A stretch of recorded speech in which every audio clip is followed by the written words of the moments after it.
laser light.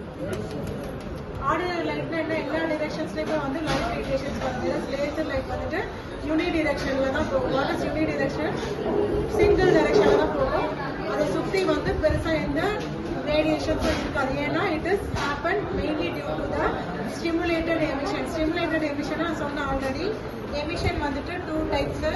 ஒன்று வந்துட்டு spontaneous and stimulated emission. Spontaneousனா என்னன்னா அப்சர்வ் ஆன உடனே ரேடியேஷன் வந்து வெளியில வந்துடும். whereas அப்சர்வ் ஆன உடனே கிரவுண்ட் ஸ்டேட் போயிட்டு எக்ஸைட்டட் ஸ்டேட் போயிட்டு அங்கே மெட்டல் ஸ்டேபிள் ஸ்டேட்ல கொஞ்ச நேரம் ரேடியேஷன்ஸ் இருக்கும். அப்படி இருக்கும்போது இந்த இடத்துல வந்து நிறைய நம்பர் ஆஃப் ஆட்டம்ஸ் வந்து மல்டிப்ளை பண்ணோம்னா அப்போ அந்த ரேடியேஷன் வந்து ட்வைஸ் அமௌண்ட் த்ரைஸ் அமௌண்ட்டாக வரும். அந்த தான் லேசர் ரேடியேஷன். ஸோ இந்த லேசர் ரேடியேஷன்ஸ் வந்து எதுக்கு யூஸ் பண்ணுவாங்கன்னா in our experiment we are going to determine wavelength and particle size using laser. So laser வந்து எதுக்கு யூஸ் ஆகுதுன்னா இந்த highly monochromatic unidirectional and incoherent high intensity radiation வந்து use பண்ணனா to determine the wavelength. What is wavelength? So radiation என்னது some amount of radiation, some quantum of photons, அதுதான் radiation சொல்றோம். அப்போ what is electromagnetic radiation? அதாவது sunlight இருக்குல்ல அது மூலமா வந்து எலக்ட்ரோமேக்னெட்டிக் ரேடியேஷன். ஸோ அதில் வந்துட்டு ஒயிட் லைட் சன்லைட். அப்போ அதை வந்து நம்ம ஒரு எக்ஸ்பெரிமெண்ட் பண்ணும்போது ஒரு ப்ரிசமோ இல்லை ஒரு கிரேட்டிங்கோ வைக்கும் போது என்ன ஆகுது, அந்த ஒயிட் லைட் வந்து ஸ்பிட் ஆகி 7 கலர்ஸ் நமக்கு ப்ரொடியூஸ் ஆகுது. இப்போ அந்த 7 கலர்ஸ் வந்துட்டு நமக்கு எப்படி ப்ரொடியூஸ் ஆகுது, அது எதனால? ஸோ எனக்கு வந்து ஒரு பர்டிகுலர் கலர் வேணும்னா நான் என்ன பண்ணுவேன், I can use some filters. So அப்போ நான் என்ன பண்ணுவேன்னா நான் வேவ் லென்த்தை வந்து கால்குலேட் பண்ணுவேன். ஸோ ஃபார் எக்ஸாம்பிள் எல்லோ லைட்டுக்கு வந்து 5000 to 6000 நானோமீட்டர் ரேஞ்ச், ரெட் லைட்டுக்கு வந்து 6000 to 7000 nanometer. So in our lab we are using red light radiations. ஓகேவா? அப்போ இது வந்துட்டு என்னவா இருக்கும், 6000 to 7000. இது வந்து from theory we can understand. But அதை வந்து நம்ம இப்போ என்ன பண்ண போறோம்னா எக்ஸ்பெரிமெண்டெல்லாம் நம்ம வந்து கால்குலேட் பண்ண போறோம். ஸோ நம்ம எப்பவுமே என்ன பண்ணுவோம்னா ஹீலியம் நியான் லேசர் தான் யூஸ் பண்ணுவோம். அதுதான் ரெட் லைட்டை வந்து ப்ரொடியூஸ் பண்ணும். இது வந்து டு டிட்டர்மைன் த வேவ்லென்த். இப்போ ஃபார் எக்ஸாம்பிள் நான் வந்துட்டு ஒயிட் லைட் எல்லோ லைட், அதாவது சோடியம் வேப்பர் லேம்ப் யூஸ் பண்ணால் எல்லோ லைட் ரேடியேஷன்ஸை வந்து ப்ரொடியூஸ் பண்ணும். அதோட நானோமீட்டர் ரேஞ்ச் வந்துட்டு 5000 to 6000 நானோமீட்டர் ரேஞ்ச். அப்போ அதுக்கு வந்துட்டு வேற. ஸோ அதே மாதிரி இப்போ வேவ்லென்த் எப்படி நம்ம கண்டுபிடிக்க போறோம். நெக்ஸ்ட் வந்து பார்ட்டிகல் சைஸ். இது வந்து பார்ட்டிகல் சைஸ். இதில் வந்துட்டு ஏதாவது ஒரு பார்ட்டிகல் வந்துட்டு இந்த ஸ்லைடு மேலே கோட் பண்ணிடுவோம். ஸோ அது வந்துட்டு த்ரூ லேசர் சோர்ஸ் இங்கே கிரேட்டிங் பிளேட்டை வச்சுட்டு அதை ஃபோக்கஸ் பண்ணும் போது நமக்கு வந்து நிறைய டைஃப்ராக்ஷன் ஸ்பிட் ஆகி கிடைக்கும். அப்படி கிடைக்கும் போது என்ன ஆகும்னா அந்த பார்ட்டிகளோட ரேஞ்ச், பார்ட்டிகல்னால என்ன அர்த்தம், வாட் இஸ் பார்ட்டிகல், மைக்ரோ லெவலில் இருக்கிறது எல்லாமே நம்ம பார்ட்டிகல்னு சொல்லுவோம். அப்போ மைக்ரோ லெவலில் இருக்க பார்ட்டிகளோட ரேஞ்சை வந்து கால்குலேட் பண்ணுறது we are using laser. So we are using laser for two purpose. One வந்து to determine the wavelength of the given laser source. இன்னொன்று வந்து particle size of the given particle. இங்கே வந்துட்டு we are using lycopodium powder. Okay, so அப்போ நம்ம என்ன பண்ண போறோம்னா லேசர் வேவ்லென்த் கண்டுபிடிக்கிறது we need laser source. அதுக்கப்புறம் அந்த லைட் ரேடியேஷன் பண்ணுறதுக்கு ஒரு ஸ்க்ரீனு. அண்ட் தென் இனிஷியலாக வந்துட்டு பிஃபோர் பிளேசிங் கிரேட்டிங் என்ன ஆகுது, நம்பர் ஆஃப் ஸ்பெக்ட்ரல் லைன்ஸ் வந்து ப்ரொடியூஸ் ஆகுது. இப்போ இந்த ஸ்லைடை இந்த கிரேட்டிங்கை நான் எடுக்கும் போது என்ன ஆகுதுன்னா அப்படியே தான் இருக்கு. அப்போ கிரேட்டிங்னா என்ன அர்த்தம், இப்போ கிரேட்னா என்ன, இப்போ வீட்டில் வந்து கேரட் நம்ம அம்மெல்லாம் காய்ச்சி வாங்கல, அப்போ என்னது ஒரு கேரட் வந்து மல்டிபிள் நம்பர் ஆஃப் துண்டாக விடும். அதே மாதிரி இங்கேயும் என்ன ஆகுதுன்னா லைட் ரேடியேஷன் இது மேலே படும்போது multiple number of radiation split ஆகிறதுக்கு we are using கிரேட்டிங். அதனால இது பேர் வந்து கிரேட்டிங். இதில் வந்துட்டு என்னன்னா 2 ரேடியஸ் இருக்கும். ஏங்கிறது வந்து டிரான்ஸ்பரண்ட் ரேடியஸ், பிங்கிறது வந்து ஒபேக் ரேடியஸ். அப்படி இருக்கிறதுனால தான் when we placing grating over here என்ன ஆகுதுன்னா இந்த நடுவில் கேப் வருது. அண்ட் தென் அந்த ஸ்பிளிட் ஆகிற ரேடியேஷன்ஸ் தான் நமக்கு தெரியுது. அப்போ இது ஒரு ரேடியஸ், இது ஒரு ரேடியஸ்.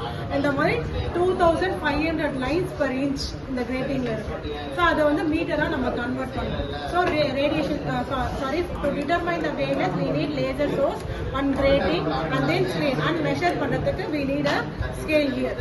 ஓகேவா? ஸோ இப்போ நான் என்ன பண்ண போறேன்னா லேசர் ரேடியேஷன் வேவ்லென்த் கண்டுபிடிக்கிறதுக்காக ஃபர்ஸ்ட் கிரேட்டிங்கை பிளேஸ் பண்ணியாச்சு. இது வந்து வித்தின் த லிமிட் 0 to 20 ரேஞ்சில் இருக்கணும்.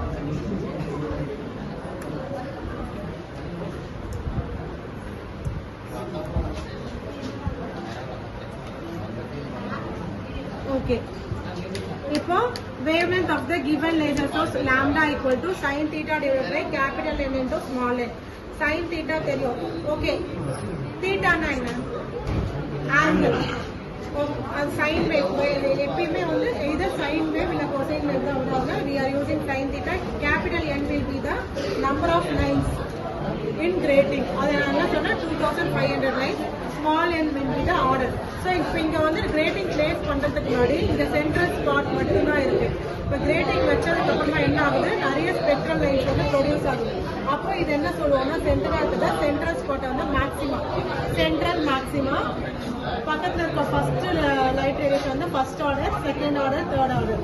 சிமிலர்லி லெஃப்ட் சைடும் first order, second order, third order. நம்ம ஒரு 3 ஆர்டர்ஸ்க்கு எடுத்தா மட்டும் போதும். ஸோ 0 to 20க்குள்ள எங்க வேணாலும் வைக்கலாம், பிளேஸ் பண்ணலாம்.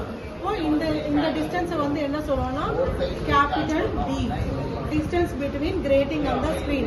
அதே மாதிரி x will be the central spot இருந்து first order க்கு x1, central spot இருந்து second order க்கு x2, central spot இருந்து third order க்கு x3. அதே மாதிரி right sideம் பண்ணணும். the table 1ல distance வந்துட்டு இங்க என்ன போட்டுருக்கோம் 0 to, so grating எங்க இருக்கோ அங்க தான் நம்ம பார்க்கணும். அங்க என்ன பாருங்க 12 point. This is starting. இல்ல distance between screen and grating 13 இல்ல 13.2 centimeter. Order of diffraction என்னது first order short scale.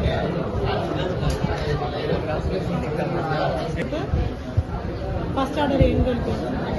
இந்த பக்கம் இருக்கறதுனால 5 ஆ 677 7 ஆ 0.7 ஓகே. அப்போ 0.7. இப்போ சென்ட்ரல் ஸ்பாட்ல இருந்து செகண்ட் ஆர்டர் இங்க இருக்கு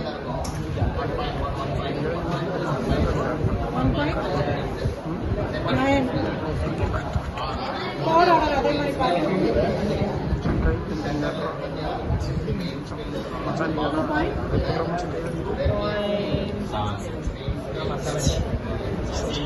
அந்த சைடு பார்க்கும்போது அதே தான் வரும்.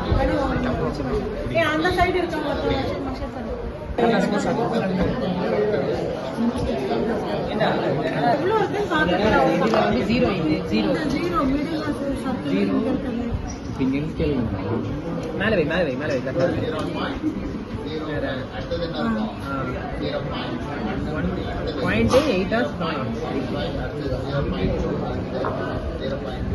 அதே தான் 0.7. சிமிலர்லி அதே மாதிரி மேக்ஸிமம் சேம் டிஸ்டன்ஸாக தான் இருக்கும், அதே தான் வரும். டி என்ன சொல்றாங்கன்னா 13.2. டி வந்துட்டு இந்த ஸ்மால் டி, எக்ஸ் வந்துட்டு 0.7.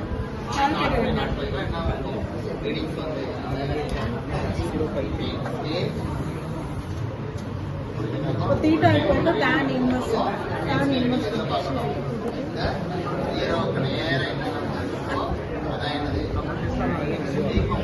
அவங்க வேலை சரி அவங்க எடுக்க